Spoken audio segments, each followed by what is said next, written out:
Hey there YouTube, going to be making a Baldur's Gate 3 build video. This is going to be the first video out of 4. And this is basically going to go over my party composition that I usually gravitate towards every time I play the game or spin it up. So today we're going to start with my martial class, and that's going to be the Paladin. And the goal with these builds is they're going to be very simple, very plug and play. I'm not going to be bringing up items, and I'm not going to be bringing up story ability points that you get, because I want to show you how easy this is. And Baldur's Gate 3, even on tactician difficulty, is a very balanced game around a lot of different playstyles. So you don't need to be min-maxed to handle like higher difficulties. Now, will items and those story ability points make this build even better? Yes, absolutely. But at the end, I'm going to show some gameplay of how this build can work, and you're just going to see how effective it is without really good gear. I'm going to have very basic gear, and you're going to see just how good it is. We're going to break this down from early game, which is Act 1. That's between like level 1 to 6, give or take a level. Then we're going to break it down to mid game, which is Act 2, which is around level 7 to 10, 11. And then late game Act 3, which is going to be level 12. In each stage, we're going to go through what the strength and weaknesses are of the Paladin class. So if you like Baldur's Gate 3 content and builds and stuff, hit that subscribe button. We're a small channel, we're just kind of chill. So let's get into it. So starting off with our Paladin here, level 1, you're going to choose Oath of Vengeance. This is my go-to. It's got a very offensive toolkit.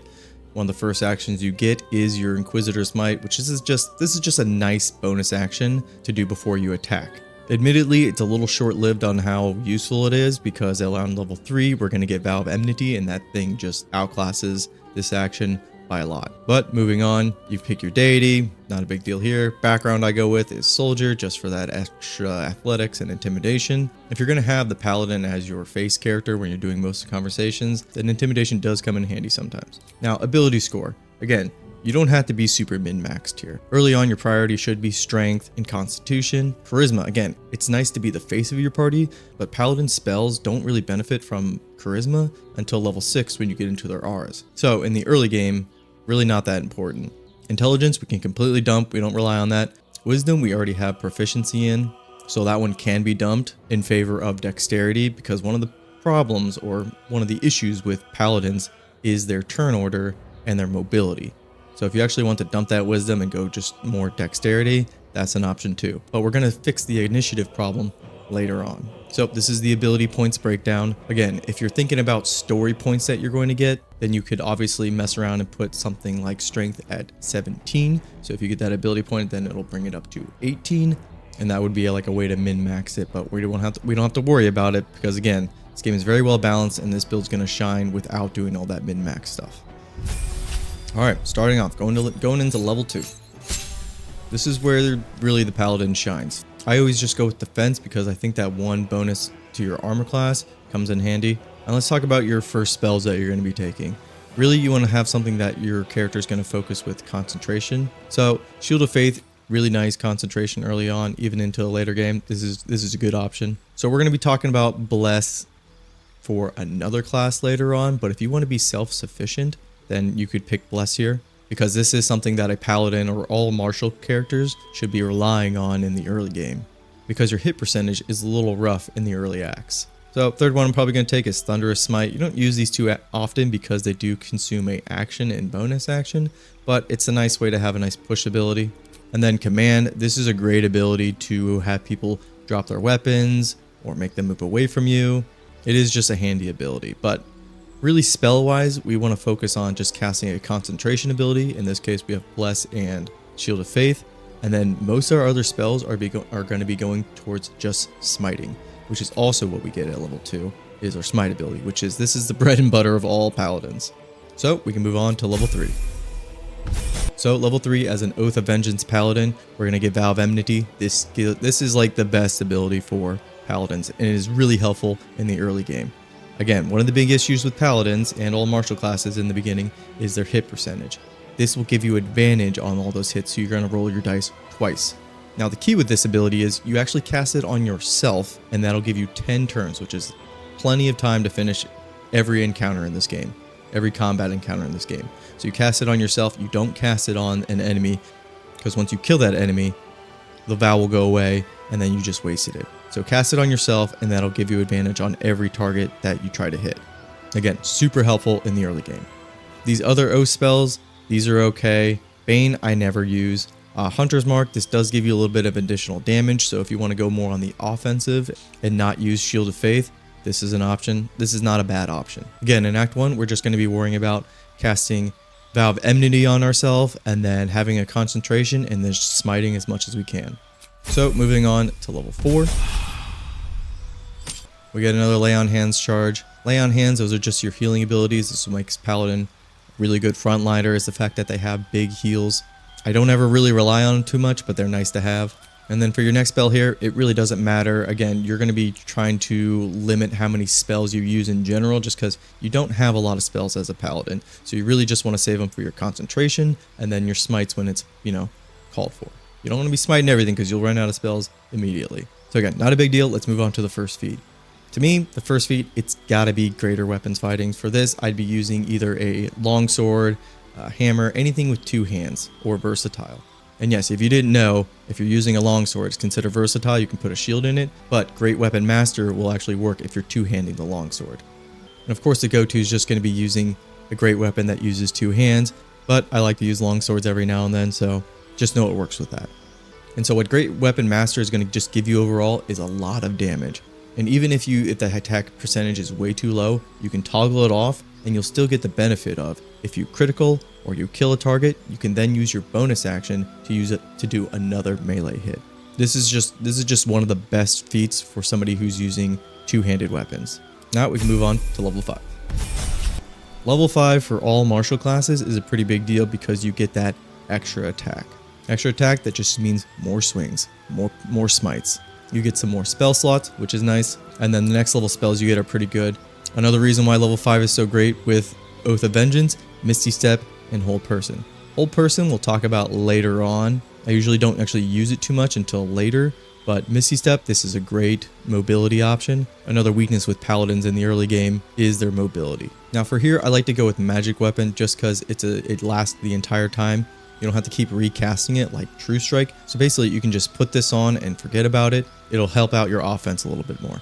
All right, and then moving on to level 6. All right, this is going to wrap up our Act 1 early game here. This is going to be at the very end of Act 1 that you're going to get this. And this is where you get Aura of Protection. This is probably one of the best things about Paladins is these auras, because they just give you, based on your charisma, more armor and saving throws. So just a really handy tool. We do get another spell. For this last slot, I just like to go with Aid. It's just nice to have before you go out again after resting. Not a big deal. But let's just break down what a Paladin in the early game is going to be focusing on. I kind of mentioned it before, but let's just make sure it's really clear. You're going to be casting Vow of Enmity on yourself when combat starts. One of your other classes, or you could do it yourself, is going to be casting Bless. So this is going to make your hit chances really good. So you're either casting Bless on yourself, or you're going to use something like Shield of Faith, or Magic Weapon, or True Strike as your concentration slot. As a Paladin, you are limited by how many spell slots you have. So you can't just be going around smiting everything, or else you're just going to run out of spells, which you do want to avoid.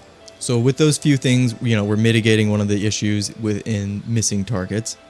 And then the other issue is mobility. Mobility-wise, we really don't solve until Misty Step. If you do find like movement items or something like that, you might want to give it to your Paladin, but not necessary. It is a weakness with this class. All right, now we can move on to Act 2 and kind of what you're going to be doing in the mid game.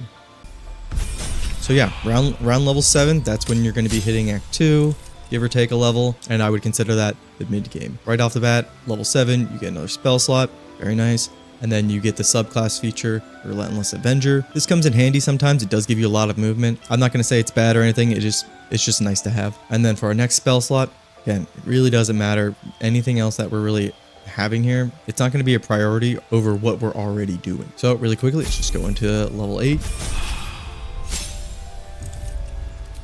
Now, level 8, again, another spell slot. Doesn't really matter. Now, feat. This is important. With every one of my builds that I do, I make sure that I have a minimum of 2 feats. Feats are just so strong that if you're multi-classing and then you're not getting at least 2 feats, I don't like builds like that. Because later on, we are going to be multi-classing, but in Act 2, we're just staying strictly Paladin. And I mentioned earlier how one of the issues with Paladin is their initiative lineup because they don't have too much dexterity. But the next feat we're going to use is Alert.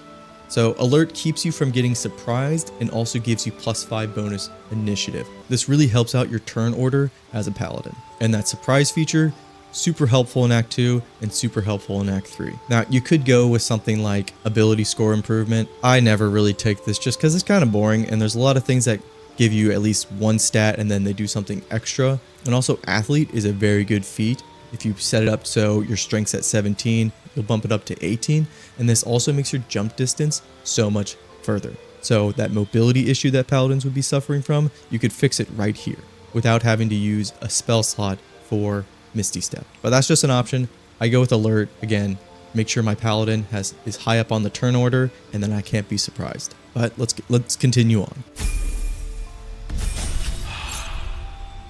Level 9. Level 9, we get a lot of good things here. So we get 2 level 3 spell slots, very good. And then we obviously get level 3 spells. Level 3 spells are all pretty good. Remove Curse, this actually comes in handy sometimes. Warden of Vitality, this is actually a really nice heal ability that not many people I see using. Just know if you want to set your paladin up to be a little bit more of a healer, that's a great option. Crusader's Mantle. Crusader's Mantle is actually really nice if you have a lot of melee in your party, because everybody will just get that 1 to 4 damage for radiance for 10 turns. So this would take up your concentration slot, so keep that in mind. I actually like Elemental Weapon. This is just a better version of Magic Weapon. So you receive that +1 to your attack rolls, and then you get an additional 1 to 4 damage, as opposed to with Magic Weapon, you just get +1 damage. Elemental Weapon, I really like this one. This is what I would choose. And this is another concentration spell, and you kind of want to watch how many concentration spells you pick, just because if you have all concentration spells, you only can use one at a time. So if you do think something like Revivify would be better, then go with that. But yeah, Elemental Weapon, it just helps out with what we do, which is Smite.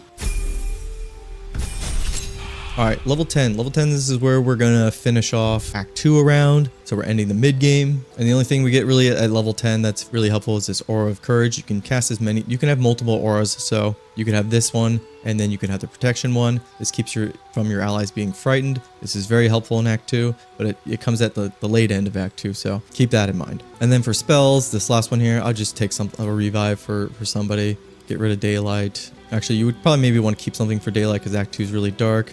And then Crusader's Mantle. And yeah, that's Act 2. So for Act 2, again, Paladins, we're doing the same thing basically. Vow of Enmity, making sure we have one of our concentrations up.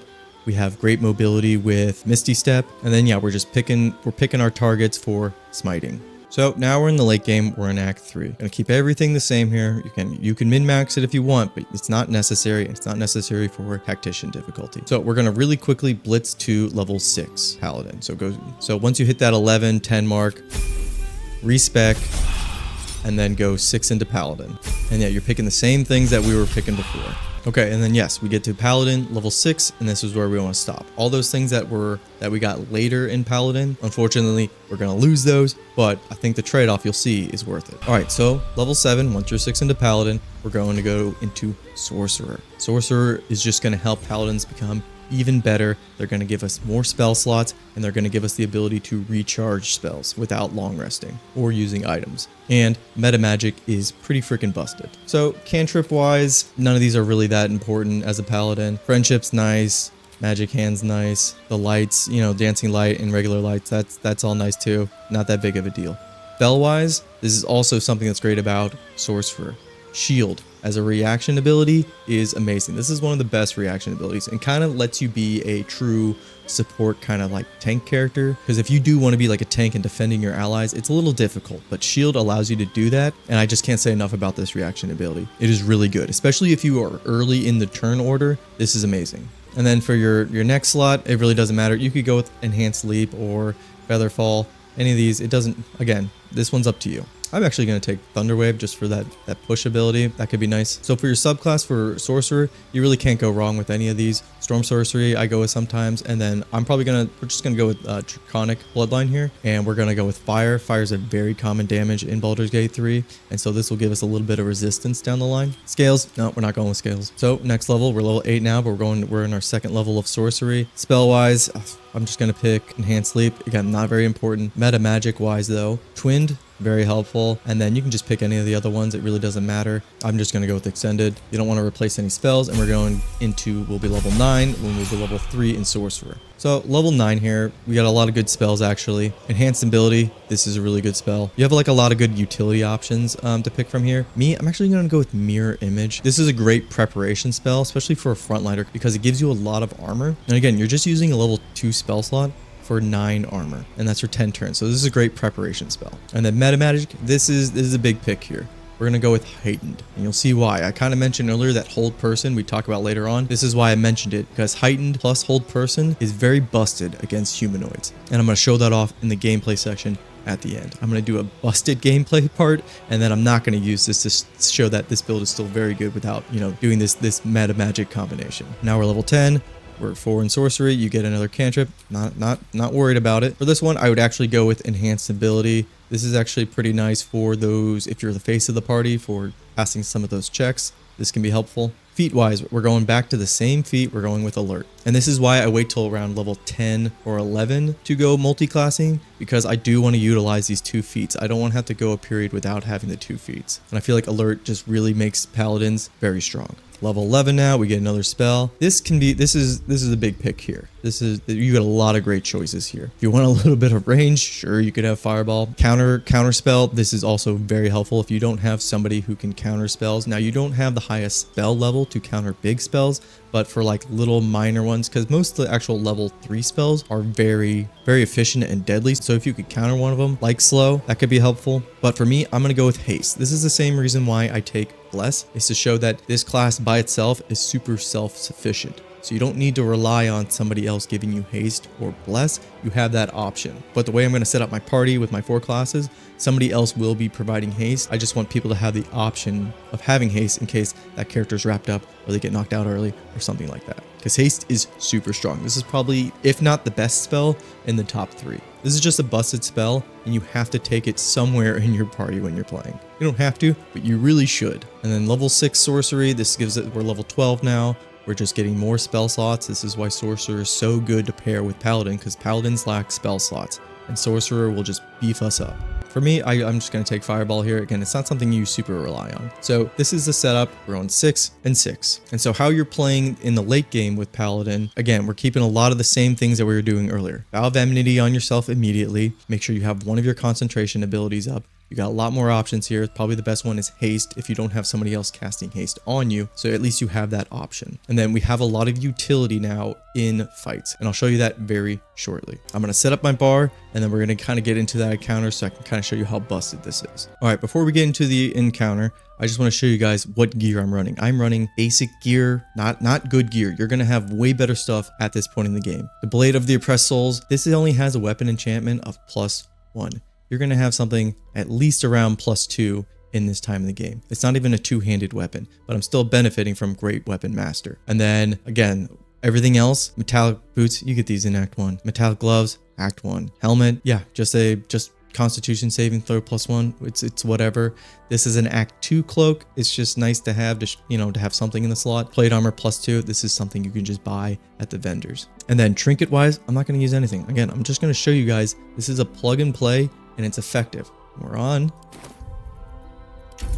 tactician difficulty here. Let's show what we got going on with our bar here. Another reason why we pick sorcerer is the ability to create spell slots. We do have a lot of spells. But you're going to see in this counter, I'm going to burn through a lot of them because I'm going to be going in solo. Now, admittedly, I'm going in solo, but I'm going to have a haste from another party member just because that haste ability at this point is just going to be so readily available. Even if you're not using haste as a spell, you're going to have so many potions of speed, and it's just really easy to come by. So preparation-wise, we're going to use Aura of Protection.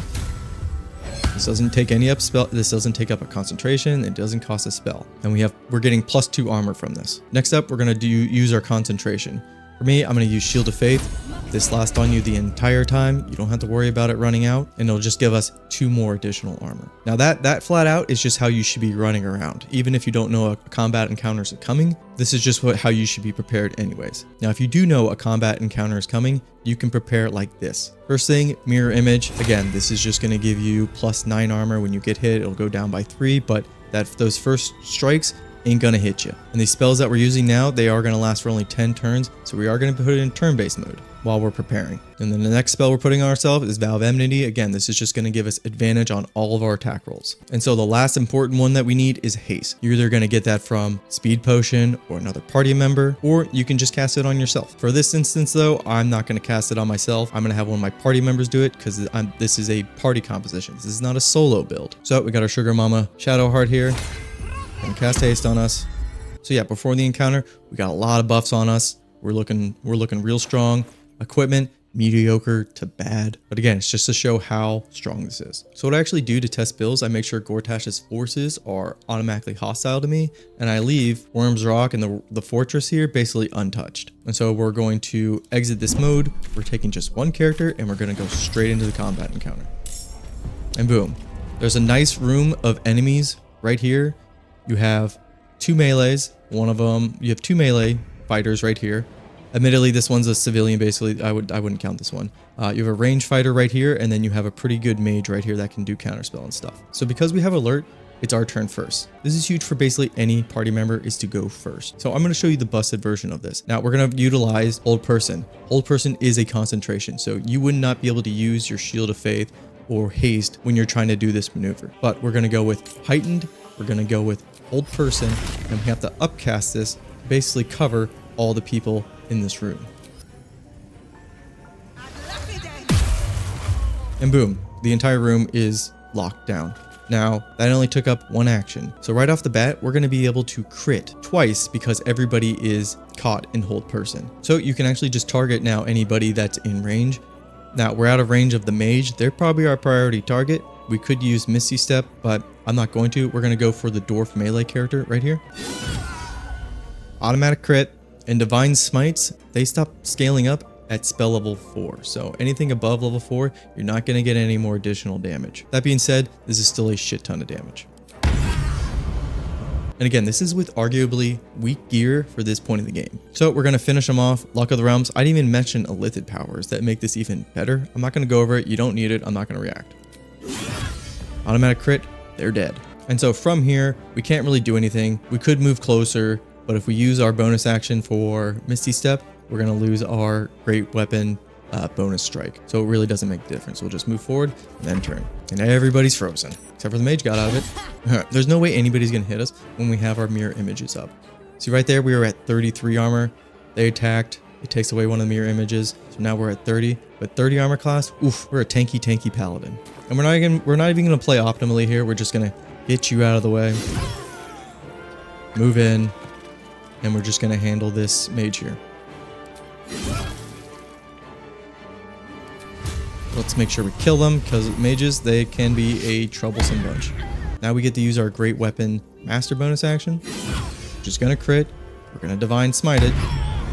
So much damage. Miss, not a big deal. They're dead. Next up, we're going to try to Divine Smite them.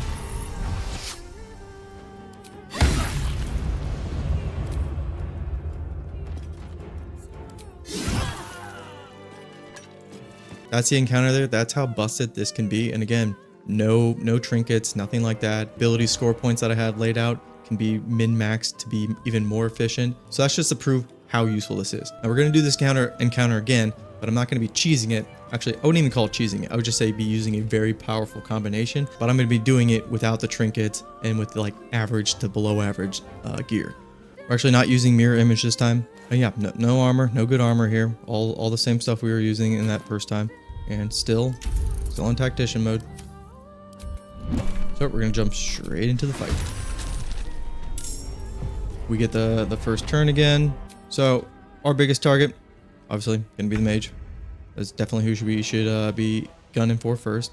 I'm going to run right through the opportunity attack. Just kind of hoping to proc shield because I want to show that off, but if it happens, it happens. If not, no big deal. Not going to use my Illithid power. Boom. One shot, they're dead. Might as well just take out this person here. Not even a high priority target. Now, we do have our Great Weapon Master bonus procced, but we're not really in range of everybody else. We could just throw a Fireball, why not? And because Sorcerer spells scale off of Charisma, It's not a bad idea to actually use like a fireball or something like that for range. So this reaction here, I wouldn't do it. It just gives you resistance to that damage type. We don't really need that. 19 damage. That's whatever. And technically, we could just Misty Step around, but we'll just pass our turn.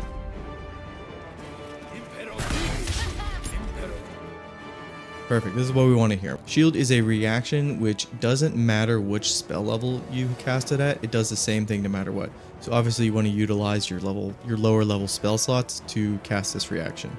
So we're going to go with our level 1 spell slot. And boom, we have +5 armor. That brings us up to 31 right now. So good. Nobody's going to hit us. Although we just lose our concentration. No big deal. Nobody's hurting us. So we want to get rid of these 2 melee fighters in our face. Yeah, we're just going to try to smite them down. You can see our hit percentage isn't that great. Again, we only have a plus enchantment 1 on our weapon, but with Vow of Enmity, we roll twice. And it works out in our favor.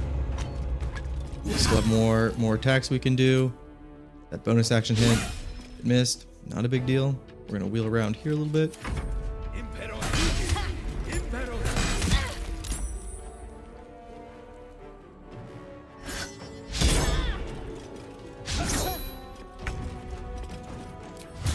Turn now. We'll just go in for max damage here. Dead. And this guy's not gonna last too much longer.